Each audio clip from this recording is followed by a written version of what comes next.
ভারী বৃষ্টি ও উজানের ঢলে ফেনীর বন্যা পরিস্থিতি ভয়াবহ আকার ধারণ করেছে। ৬ উপজেলার ৩.৫ লাখের বেশি মানুষ পানিবন্দী। বন্যা কবলিত প্রায় সব এলাকায় বিদ্যুৎ নেই। বেশিরভাগ মোবাইল টাওয়ার অকেজো হয়ে পড়ায় ব্যাহত হচ্ছে যোগাযোগ। নোয়াখালীতে বন্যা পরিস্থিতির অবনতি হয়েছে। সরকারি হিসেবে ৯ উপজেলার ৮৭ ইউনিয়নের ২০ লাখ মানুষ পানিবন্দী হয়ে পড়েছে।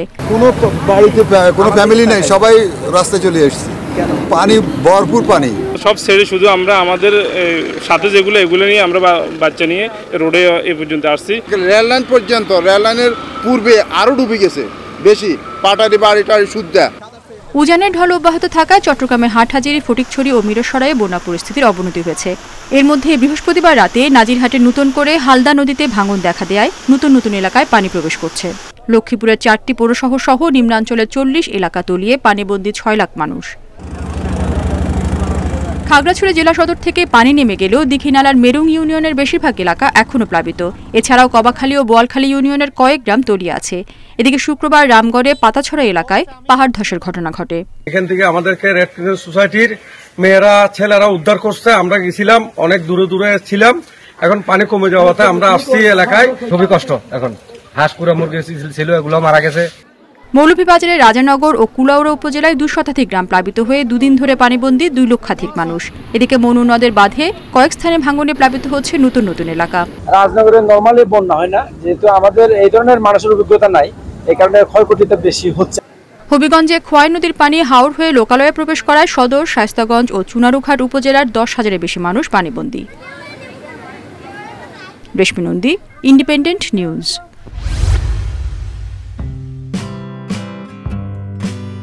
বন্যার্তদের সহযোগিতায় বাংলাদেশ সেনাবাহিনীর সকল পদবীর সেনা সদস্যদের একদিনের বেতনের সমপরিমাণ অর্থ প্রধান উপদেষ্টার ত্রাণ তহবিলে প্রদান করা হয়েছে। শুক্রবার ২৩ আগস্ট আন্তঃবাহিনী জনসংযোগ পরিদপ্তর ISPR এক বিজ্ঞপ্তিতে এ তথ্য জানায়।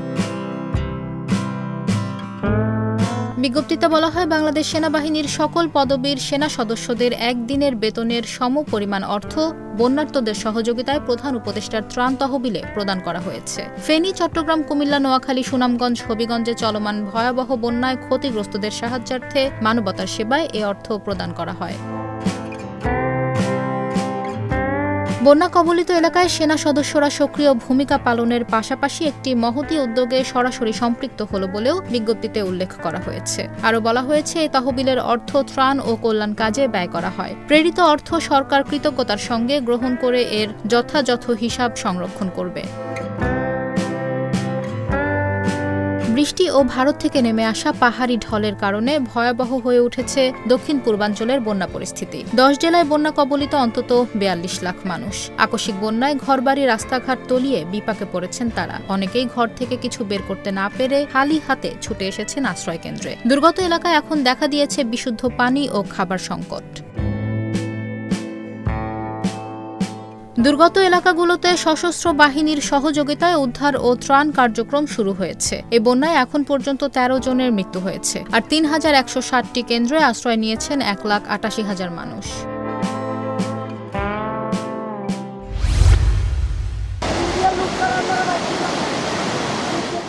ভয়াবহ বন্যার কবলে পড়েছে দেশের দক্ষিণ পূর্বাঞ্চল ও উত্তর পূর্বাঞ্চলের ১০ জেলার মানুষ। আকস্মিক বন্যায় ঘরবাড়ি, রাস্তাঘাট তলিয়ে বিপাকে পড়েছেন তারা। অনেকেই ঘর থেকে কিছু বের করতে না পেরে খালি হাতে ছুটে এসেছেন আশ্রয়কেন্দ্রে। দুর্গত এলাকায় এখন দেখা দিয়েছে বিশুদ্ধ পানি ও খাবার সংকট। গত সোমবার থেকে কুমিল্লার গোমতী নদীর পানি বাড়তে থাকে। মাত্র একদিনে নদীর পানি উপচে তলিয়ে যেতে শুরু করে নিচু এলাকা।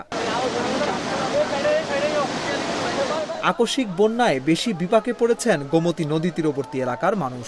সহায় সম্বল ঘরে রেখে জীবন বাঁচাতে ছুটে যান আশ্রয়কেন্দ্রে। নোয়াখালীর ৯ উপজেলায় পানিবন্দী ২০ লাখ মানুষের জন্য ৪০০ আশ্রয়কেন্দ্র খোলা হয়েছে। তবে বেশিরভাগ কেন্দ্রেই দেখা দিয়েছে খাবার সংকট। পাহাড়ি ঢলে সীমান্ত জেলা ব্রাহ্মণবাড়িয়ার আখাউড়া উপজেলায় ১,২০০ পরিবার এখন পানিবন্দী। দুর্গতদের আশ্রয়কেন্দ্রে নিয়ে আসার পাশাপাশি পর্যাপ্ত শুকনা খাবার ও স্যালাইন মজুদ রাখার কথা জানিয়েছে প্রশাসন। বন্যার পানিতে ভাসছে খাগড়াছড়ির 1.5 শতাধিক গ্রাম। আটকে পড়া বাসিন্দাদের উদ্ধারের পাশাপাশি ত্রাণ পৌঁছে দেওয়ার কাজ করছে প্রশাসন, সেনাবাহিনী ও রেড ক্রিসেন্ট। এদিকে সাজেকে আটকে পড়া 250 পর্যটকদের থাকা ও খাবারের 80 থেকে 90 ভাগ ছাড় দিয়েছে রিসোর্ট মালিক সমিতি।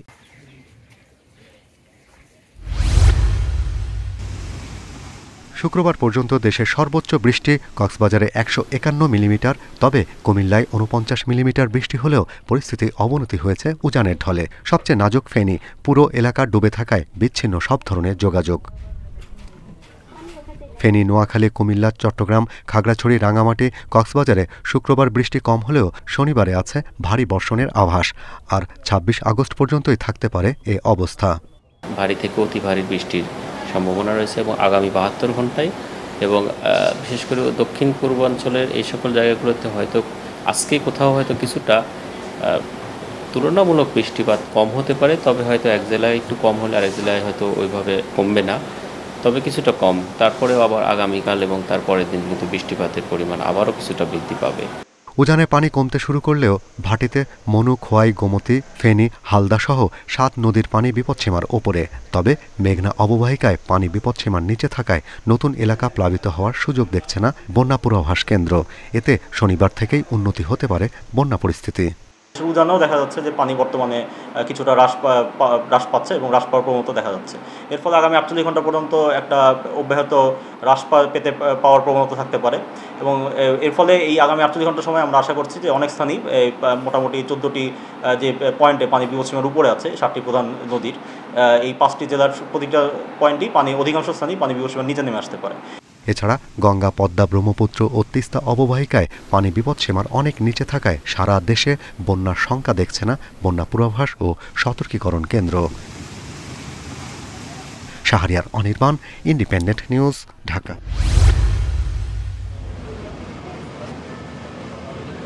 ভারতের প্রধানমন্ত্রী নরেন্দ্র মোদী শুক্রবার 23 আগস্ট ইউক্রেনে পৌঁছেছেন। ইউক্রেনের প্রেসিডেন্ট ভলোদিমির জেলেনস্কির সঙ্গে সাক্ষাৎ করেন তিনি। মোদী এই সফরে রাশিয়া ইউক্রেন যুদ্ধ বন্ধে একটি মীমাংসার জন্য প্রচেষ্টা চালাবেন বলে আশা করা যাচ্ছে। প্রায় 2.5 বছর ধরে চলমান রুশ হামলার পরিপ্রেক্ষিতে মোদির এই সফর গুরুত্বপূর্ণ হিসেবে বিবেচিত হচ্ছে। সাম্প্রতিক সময়ে রাশিয়ার ভূখণ্ডে ইউক্রেনের পাল্টা হামলার পরিপ্রেক্ষিতে কূটনৈতিক সমাধান খুঁজে পাওয়া আরও কঠিন হয়ে পড়েছে। তবে মোদি নিজেকে সম্ভাব্য শান্তি প্রতিষ্ঠাতা হিসেবে উপস্থাপন করার চেষ্টা করছেন। এই সফরকে সামনে রেখে মোদি বলেছেন, যুদ্ধের ময়দানে কোনো সমস্যার সমাধান করা যায় না। ভারত সংলাপ ও কূটনীতিকে সমর্থন করবে এবং যত দ্রুত সম্ভব শান্তি ও স্থিতিশীলতা ফেরানোর চেষ্টা করবে। উল্লেখযোগ্য বিষয় হল মোদি প্রথম ভারতীয় প্রধানমন্ত্রী যিনি ইউক্রেন সফর করছেন। রাশিয়ার সঙ্গে ঐতিহাসিকভাবে ভারতের ভালো সম্পর্ক রয়েছে, যা এই সফরকে আরও জটিল করে তুলেছে। ইউক্রেনের অনেকেই মোদিকে রুশ প্রেসিডেন্ট ভ্লাদিমির পুতিনের ঘনিষ্ঠজন হিসেবে দেখেন। ফলে মোদি একজন কার্যকর মধ্যস্থতাকারী হিসেবে কতটা ভূমিকা রাখতে পারবেন তা নিয়ে সন্দেহ রয়েছে। গত জুলাই মাসে মস্কো সফরে গিয়ে পুতিনকে আলিঙ্গন করার কারণে ইউক্রেনবাসীর মধ্যে ক্ষোভের সঞ্চার হয়েছিল।